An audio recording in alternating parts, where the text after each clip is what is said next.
keeps prices down far more effectively.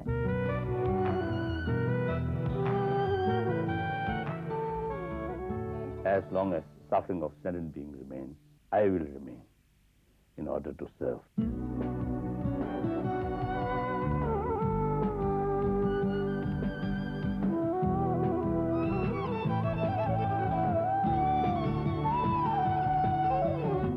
I'm a man in search of man.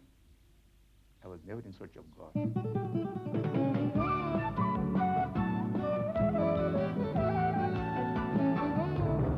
In conversation tonight, my guest has been regarded by many as the principal architect of India's Green Revolution.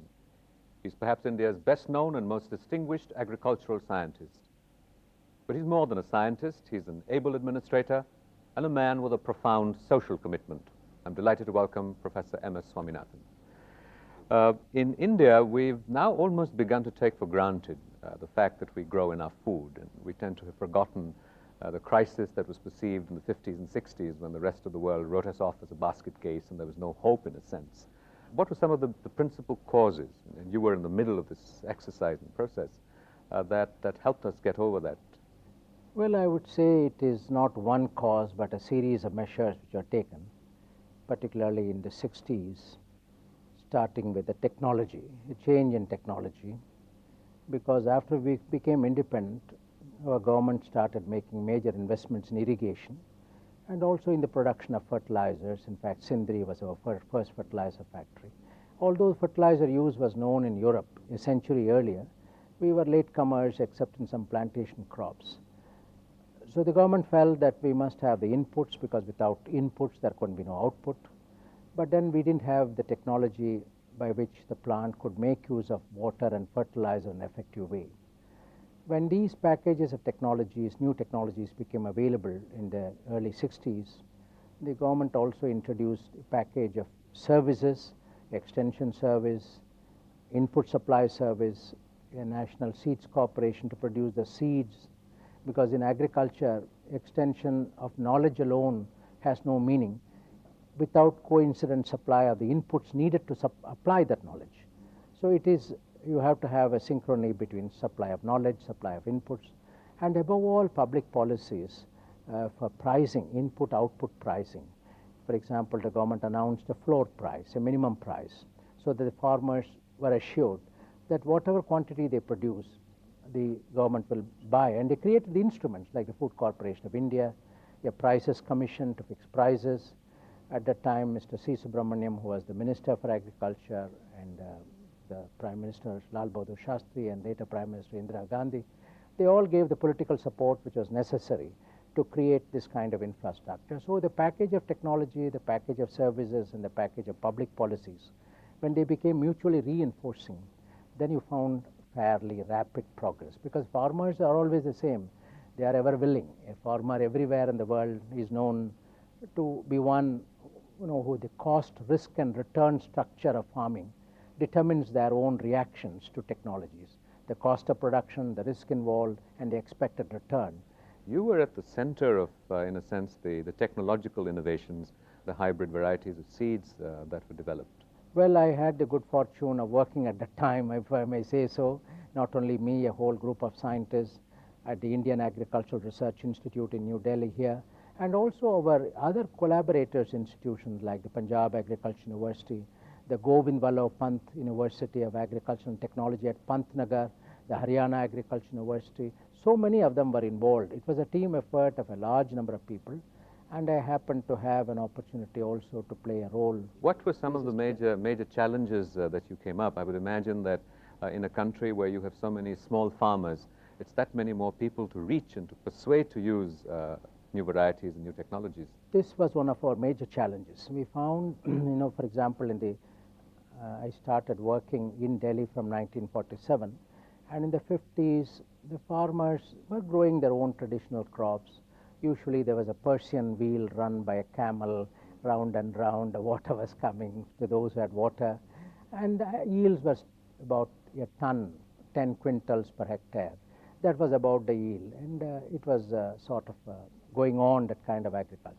When you want to change it, first, as I said, you have to have technology, which was sort of in a way foolproof from the point of view of opportunities for failure, because you can't do experiments with very poor people. The smaller the farmer, the less risk he or she can take, and therefore we can't do experiments with them. And when we had a new technology, then I proposed to government that we should start a series of what I then called national demonstrations, which subsequently became famous.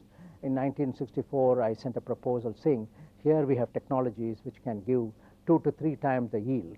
In fact, when somebody said, have a small plot of control of his old variety, I said the entire living memory of the farmer is my control. It is not just one plot, a poor looking plot, but the whole experience of the farmer, the whole village. So we put up demonstrations in the poorest farmers' field, because again my conviction is anything you demonstrate in a rich farmers' field will be attributed, the success will be attributed to affluence, not to technology. But if you have demonstrated in a poor farmer field, the larger farmer will benefit. The reverse doesn't always happen. And therefore we shifted a paradigm shift in terms of selecting their own farmers who are working themselves, poorer farmers, provided the inputs, demonstrated, because I said it is they who have to judge. They will be the ultimate judges of the value of research work, because you can't, 1 year farmer can grow by propaganda, the next year they won't. And therefore, unless the farmer themselves find that this is technology. And those national demonstrations did a trick in the sense, it spread like wildfire. You see, we had hardly 4 hectares under new varieties of wheat in 64. It became 4 million hectares by 1970-71. The spread was very fast. It was not only a government program, a small government program became a mass farmers program. It is that kind of conversion where you have a catalytic role of the government, the high yielding varieties program became a mass movement, then it takes call. So many people didn't expect it can. In fact, one member of the Planning Commission at the time said, I will be satisfied if India ever produces 15 million tons of wheat. This year our farmers have harvested nearly 63 or 64 million tons of wheat. And we have never looked back. If you look from 1968, when Indira Gandhi released a stamp called the Wheat Revolution to mark a quantum jump from 12 million tons, the previous best, to 17 million tons. From that time onwards, our farmers have never looked back. It is 64, every year it will go up. But of course now there are some problems which are creeping in, which ought to be addressed, because it's not always easy. What are these problems? The real problems are environmental problems. The problems of soil fertility, the problems of water management, the problems of water logging, salinization, the depletion of the groundwater, the unsustainable use of the groundwater. And also I would say the diversion of a lot of prime farm land for non-farm purposes, urban expansion, roads. Those are also important. But we have never had a policy to prevent the diversion of prime farmland, what I call the bread and butter land, which have to not only feed today's population, but the new population of the next century and so on. We should certainly we should not allow that land to go out of farming. And we must ensure that the land use policies are such that we preserve good prime farmland. We give it to brick making, and people don't realize, 1 centimeter of topsoil, it takes over a century in nature to come. But meters of soils are lost in the brick making overnight and so on. So I think we should really, now we are running into a problem. We had made a lot of progress, and enormous progress. Nobody in the world believed, after all, at this time last century, in 1891, the India, Pakistan, Bangladesh were all one part of the British Empire, one country. Our total population, according to the 1891 census, was 281 million. Today, we alone, India alone, have over 20 million people, and we have 35 million tons of stock in government. The other thing which we have to see is to ensure that we are able to increase the income from farming, because as the size of the farm goes down and down, and farming is the only occupation from which they have to earn their livelihood. So the impoverishment of farmers, the small farmers, so we have to have intensive farming, we have to have integrated farming, crop and livestock, crop and fish, crop, livestock, fish, or agroforestry, different kinds of land management. Do you feel that to some degree the new economic model, the liberalization in a sense, which is holding out the capitalist model as an ideal, is in some ways diminishing the stature and the prestige of farming as an occupation? With the younger generation, this is correct. They find that farming is not that kind of glamorous or paying occupation. Particularly if you are a small, if I am a son of a small farmer, then I may say, well, if I am educated, I can find better means of livelihood in other areas which are much more paying. I go to the Institute of Management or somewhere, get high-priced jobs in companies, Indian companies, multinational companies. So the fact remains that in a land predominantly of young people, to attract and retain youth in farming, particularly qualified youth, technically qualified youth, because as we shift from highly chemical-oriented farming to ecological farming, you substitute knowledge for chemical inputs. And under those conditions, farming becomes knowledge intensive. And integrated pest management is much, it is easy to dump pesticide on the crop, but to do it at a proper time, need-based application of pesticides, biological control, genetic control, and various methods of control which are not chemical-based require knowledge. And that means we should have more and more educated youth in farming. And unless our policies, both in terms of opportunities in villages to have a reasonable livelihood. I think in Punjab, Kerala, we are having a urban society, rural-urban continuum. There is a hospital not very far from your place, or an educational opportunity for your children and so on. So as we become a little more urban society, I would say we should not promote unplanned immigration to urban areas causing urban slums. Urban growth or proliferation of urban slums is not the method of urbanization. As someone who has participated very closely in this process of India's agricultural triumphs, as it were, are you despairing that despite such substantial food stocks, we still have hunger, poverty and starvation in India? This is our tragedy. This is our tragedy. This is our dilemma. We have substantial food stocks, over 35 million tons with government, and also with private hands, food stocks is there, market is plenty, get a variety of vegetables and fruits everywhere and so on. But the fact remains that according to official statistics, according to the Planning Commission itself, nearly 300 million people in this country, women and children and men, are below the poverty line. And poverty line in our country is one of the most austerely defined poverty line anywhere in the world. You can't go below that. That means only the ability to purchase that number of calories of food and so on in the rural and urban areas. You can't. That's why even with that austerely defined poverty line, we find so many people are below, and that is a cause of great concern. And there's a great deal of feminization of poverty. Among those poor, the woman and the children and the girl child suffer much more. And it's a universal phenomenon today. Before Beijing, the statistics showed there's a global feminization towards feminization of poverty. So we have to have a gender dimension, and we must put this, it is not beyond our capability. I have been advocating in the last few years a national hunger-free area program, like our intensive agriculture district program, or high-yielding varieties program, or 100% literacy district program.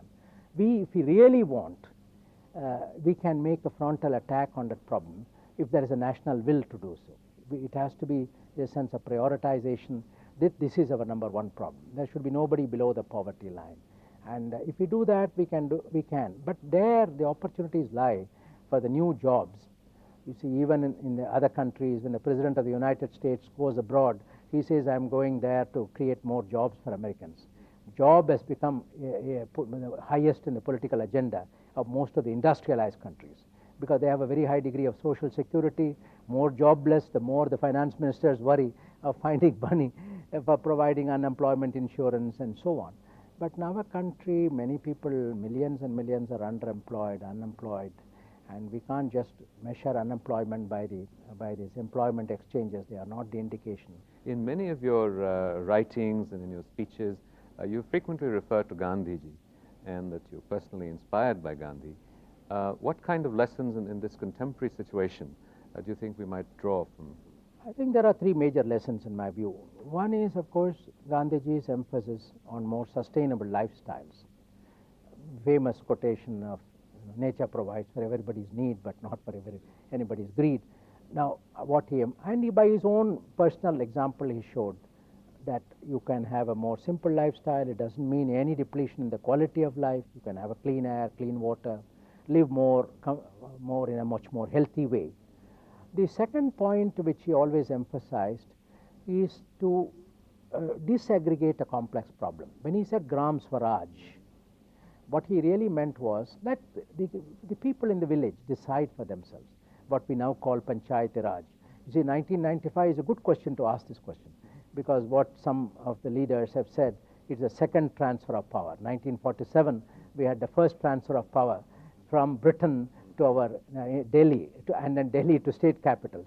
Now 1995, if it is really implemented by the political system in the way it has been envisaged under the constitutional amendment, will mark a second transfer of power from the state capitals to the village panchayats or the mandal panchayats and the Jilla Parishats and so on.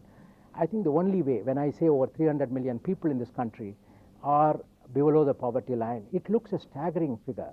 It's almost 1/3 or 1/4 of the world's poor, and we find it is very difficult to handle it. But when I disaggregate it to 600,000 villages, then it becomes a more manageable problem. And I think many of our social problems today, we have aggregated them, we prepare national statistics, percentage of literacy. That is why when the 100% literacy district program came, one could tackle it much more. What the Kerala showed, the Kerala Sastra Sahitya Parishad, the NGO movement in Kerala showed, it can be done. And therefore, I think if we really mean the second transfer of power politically, not as a slogan, but a grassroots level reality, that was Gandhiji's message. He said, you work from below. And the third very important message of Gandhiji, for which he chose the charkha and the khadi as an example, value addition to time, value addition to primary commodities. He said, why do you export cotton and get textiles back? If you don't have the textile mills, you spin yourself. I think today we require much more value addition to our products, whatever we export, whatever we use from the village to the town. And then the point which he made, that this will be possible only if we end the divorce between intellect and labor. In one article he said, end the divorce between intellect and labor. That means brain and brawn, combine brain and brawn. This is what I said earlier. Unless our educated youth today are willing to attend to rural profession, take rural jobs, and for this, of course, living conditions have to be improved a bit and so on, then only we'll have a continuation of our progress in agriculture. As someone who's involved with the World Wildlife Fund for Nature and in several organizations which are really looking at this whole issue of balance, how large a population can the earth sustain in a sense? Well, this question has to be looked at in different ways. Purely in a simplistic way of food production and population, one can say, because in our country, and particularly if we promote vegetarianism, about 5 to 6 individuals can be sustained on 1 ton. In other words, even for a population of 100 or 120 crores, you require 200 to 220 or 230 million tons of food grains. Why did you say that vegetarianism is? Because, when you go through what we call the plant-animal-man food chain, animal is not a primary producer of energy, none of us. We all live as guests of the green plant. They are our real hosts, because they are the only ones capturing the sunlight through the process of photosynthesis, converting into starch and many other commodities. So the others are only secondary converters of energy. If I want to get more milk, I have to give more feed. The animal is not a magician. He can't directly produce milk from sunlight. It can only use the fodder, the feed, and so on. Every one of them. Of course, the fish is the most efficient converter, but the beef is the worst. You lose. If you give 100 kilograms of plant protein, you get 15 kilograms of beef protein. So you lose so much of it in the way. Therefore, the more you foster the plant-animal-man food chain, then there is a problem. There is a problem of wanting more land for the animal. In a country like Australia, they won't have 1 cow without 1 hectare of land. Of course, here we are mostly doing stall feeding. Our ancestors chose ruminating animals like the cow or the buffalo because they can digest cellulose, what our stomach cannot digest. They can use the straw, they can use the plant residues and so on. So that our animal husbandry has been a recycling animal husbandry, and the dung has become, that is why there was a veneration of the cow. Wherever we felt something is doing us a lot of good, our ancestors invested with spiritual value. This is the year, 1995, marks the bicentenary of the work of a very famous French mathematician come social scientist, Marquis de Condorcet. Condorcet said, population will stabilize itself when parents bring children for happiness and not for just existence. When do the people bring children for happiness? If I have a child, I'm anxious that the child should have good education. It should have reasonable clothing. It should have a reasonable environment. It should read books and so on. An intellectual stimulation should be there. Physically must be fit. Now, that is what Condorcet said. When people, all couples realize that they must bring children into the earth for happiness, not for existence. Now, when this gets internalized in the population, when I know I have to provide, there is a job to be given, there is to be a roof over the head, there has to be housing, there has to be drinking water for them, and so on, then it stabilizes itself. So our whole responsibility today is to create that kind of atmosphere, the substrate conditions of social development. You know, one of the concerns with the new technologies and practices of agriculture, particularly as is practiced, say, in the West, is that somehow the quality of food, you know, the fruits that you get in the West are not as tasty as they are in our own country. That in some measure, the artificial processing of the production process, in a sense, diminishes the food we eat. Is that a legitimate fear? Quality, if we look at the organoleptic properties, you know, we cannot forget that the food goes through our tongue. So our organoleptic properties is very important, what we call taste. It is true when you have giant strawberries and so on, which has been produced by spraying gibberellic acid. It only expands the cell size. It doesn't expand. It does not increase the solid matter content. You find what you call taste goes down. So one has to, at the same time, it is possible to improve yield, improve quality by having a balance between you know, what kind of yield you get, what kind of quality. That is why you take, for example, our pulses and so on, high protein good. You can't get the same yield as in rice or wheat. As the protein content goes up or oil content goes up, like groundnut, they are more rich in terms of properties, nutritive properties. Therefore, I think we have to find a balance in life. Is one of balances. Where do you strike a balance between quality, quantity? And that is where Gandhiji's greed, there should be no greed revolution. I always made a distinction between green revolution and greed revolution. Green revolution we want, because green means the green plants are made to work. They capture more sunlight, they make more food and so on. An evergreen revolution is important. But a greed revolution, whether it's in aquaculture, like coastal aquaculture or agriculture, will lead to disaster. You know, one of your achievements has, in a sense, been that you have combined the role of being a very able, effective administrator with your own scientific quest. What satisfactions do you derive from both? Well, you see, I am basically a geneticist. I know the human. You have what we are today is a product of interaction between the environment and what our own makeup is. The scientific life was most exciting in the sense, you know, you could see at that time you can falsify prophets of doom. One was determined. When I was a young boy, when I decided to go to the agricultural college from purely academic career, was the backdrop of the Bengal famine. In 1942, the newspapers were full. In where we were studying, one couldn't get rice because the Burma had been occupied by Japan. It was very clear this country, agriculture, Nehru, Panditji, articulated by saying everything else can wait but not agriculture, because he was also a witness to. And Gandhiji said, no Kali, for those who are hungry, God is bread. And that philosophy got ingrained in me that we must fight this problem of agriculture, hunger. And it was deeply ingrained, so it was an exciting. And when you saw victory in sight, it's like a good general, you see. Many people were disappointed. I recall in 1964, we had a very severe drought. I think there was a BBC film team which had come to make a film on Indian drought, Bihar, 1965, 66, I think, the Bihar drought. At the end of it, he came to interview me, the producer of that film. I'd called Indian Eyes on the Future. He said, what future has your country got? I have just come from Bihar. I've got this horrible kind of photograph. Kitchen, soup kitchen, this kitchen. I said 1968 will be a turning point in India's agricultural destiny. He said, why? He didn't believe. But the man, I must say to his honestly, he put that in his film.